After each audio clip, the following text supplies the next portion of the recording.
राधे राधे दोस्तों, आज हम शिव पुराण का पाठ शुरू करते हैं। शुरू करने से पहले मेरी आप सबसे विनती है कि मेरे चैनल को सब्सक्राइब, लाइक और शेयर करना ना भूलें, ताकि हम आपके लिए अच्छी अच्छी कथाएं और पुराणे ला सकें। ओम नमः शिवाय। चलो आइए शुरू करते हैं। राधे राधे दोस्तों, आपका फिर से स्वागत है मेरे YouTube चैनल राधे श्याम में। आइए हम आज आपको आगे की कथा सुनाते हैं। ब्रह्मा जी का रुद्रदेव से सती के साथ विवाह करने का अनुरोध श्री विष्णु द्वारा अनुमोदन और श्री रुद्र की उनके लिए स्वीकृति। ब्रह्मा जी कहते हैं, श्री ऋषि श्री विष्णु आदि देवताओं द्वारा की हुई उस स्तुति को सुनकर सबकी उत्पत्ति के हेतुभूत भगवान शंकर बड़े प्रसन्न हुए और जोर जोर से हंसने लगे। मुझ ब्रह्मा और विष्णु को अपनी अपनी पत्नी के साथ आया हुआ देख महादेव जी ने हम लोगों से यथोचित वार्तालाप किया और हमें आगमन का कारण पूछा।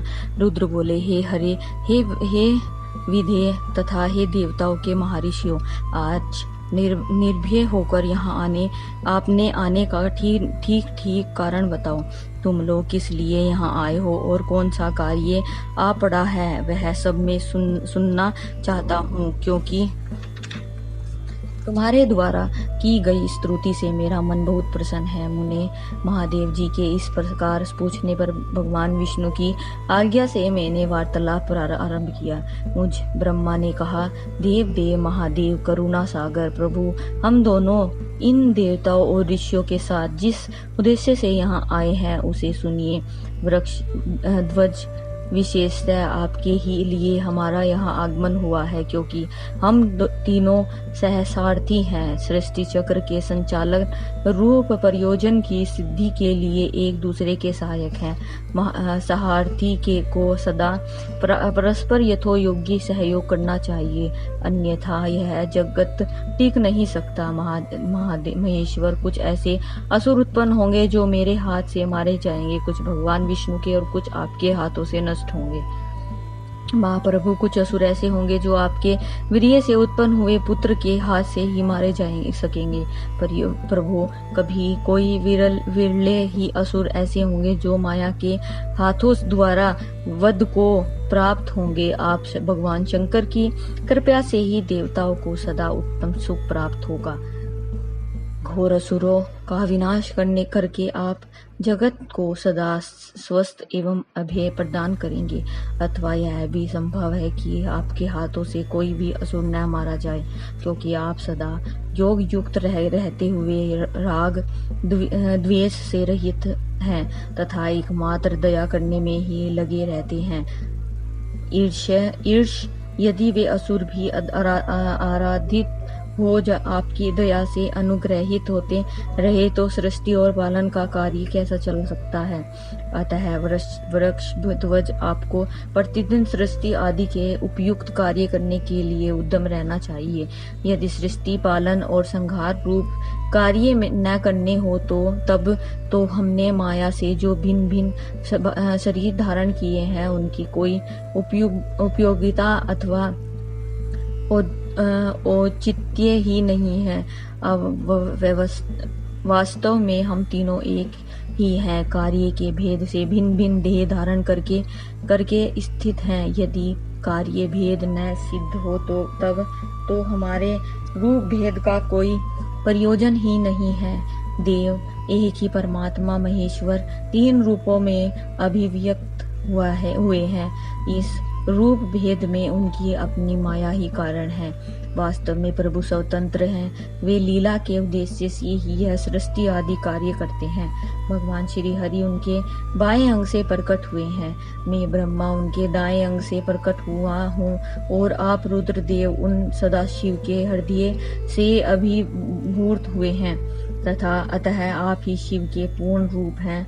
प्रभु, इस प्रकार अभिन्न रूप होते हुए भी हम तीन रूपों में प्रकट हैं। सनातन देव, हम तीनों उन्हें भगवान सदाशिव और शिव के पुत्र हैं। इस यथार्थ तत्व का आप हृदय से अनुग्रह कीजिए। प्रभु, मैं और श्री विष्णु आपके आदेश से प्रसन्नता पूर्वक लोक की सृष्टि और पालन के कार्य कर रहे हैं तथा कार्य कारणवश सपत्निक भी हो गए हैं, अतः आप भी विश्व हित के लिए तथा देवताओं को सुख पहुंचाने के लिए एक परम सुंदरी रमणी को अपनी पत्नी बनाने के लिए ग्रहण करें। महेश्वर, एक बात और है, उसे सुनिए। मुझे पहले के वृत्तांत का स्मरण हो आया है। पूर्व काल में आपने ही शिव रूप से जो बात हमारे सामने कही थी, वही इस समय सुना रहा हूँ। आपने कहा था, ब्राह्मण, मेरा ऐसा ही उत्तम रूप आपने तुम्हारे अंग विशेष ललाट से प्रकट हुआ, जिसकी लोक में रुद्र नाम से प्रसिद्धि होगी। तुम ब्रह्मा सृष्टिकर्ता हो गए और श्री हरि जगत का पालन करने वाले हुए, और मैं सगुण रुद्र रूप होकर संहार करने वाला होऊंगा। एक स्त्री के साथ विवाह करके लोक के उत्तम कार्यों की सिद्धि करूंगा। अपनी कही हुई इस बात को याद करके आप अपनी ही पूर्व प्रतिज्ञा को पूर्ण कर कीजिए। स्वामीन, आपका यह आदेश है कि मैं सृष्टि करूं, श्री हरि पालन करें और आप स्वयं संहार के हेतु बनकर प्रकट हो। सो आप साक्षात शिव ही संहारकर्ता के रूप में प्रकट हुए हैं। आपके बिना हम दोनों अपना अपना कार्य करने में समर्थ नहीं हैं। अतः आप एक ऐसी कामिनी को स्वीकार करें जो लोकहित के कार्य में तत्पर रहे। शंभो, जैसे लक्ष्मी भगवान विष्णु की और सरस्वती श्री और सावित्री मेरी सहधर्मिणी है, उसी प्रकार आप इस समय अपनी जीवन सहचारी प्राण वल्लभों को ग्रहण करें। मेरी यह बात सुनकर लोकेश्वर महादेव की मुख पर मुस्कुराहट दौड़ आई। वे श्री हरि के सामने मुझसे इस प्रकार बोले।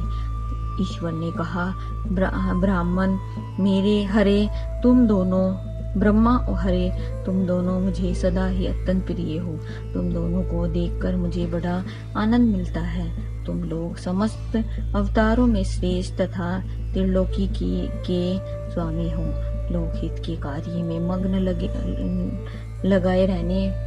मन लगाए रहने वाले तुम दोनों का वचन मेरी दृष्टि में अत्यंत गौरवपूर्ण है, किंतु सुर श्रेष्ठ गण मेरे लिए विवाह करना उचित नहीं होगा, क्योंकि मैं तपस्या में संलग्न रहकर सदा संसार से विरक्त हो ही रहता हूँ, और योगी के रूप में मेरी प्रसिद्धि है, जो निर्वर्ती के रूप में मार्ग में स्थापित है। आज की कथा हम यही समाप्त करते हैं। इससे आगे की कथा हम कल सुनाएंगे, जिसमें भगवान शिव सती माता से शादी के लिए कैसे माने। ओम नमः शिवाय। अगर आपको मेरी वीडियो अच्छी लगी तो बेल आइकन दबाना ना भूलें, ताकि आपको मेरे आने वाली वीडियोस का नोटिफिकेशन मिलता रहे। धन्यवाद। ओम नमः शिवाय।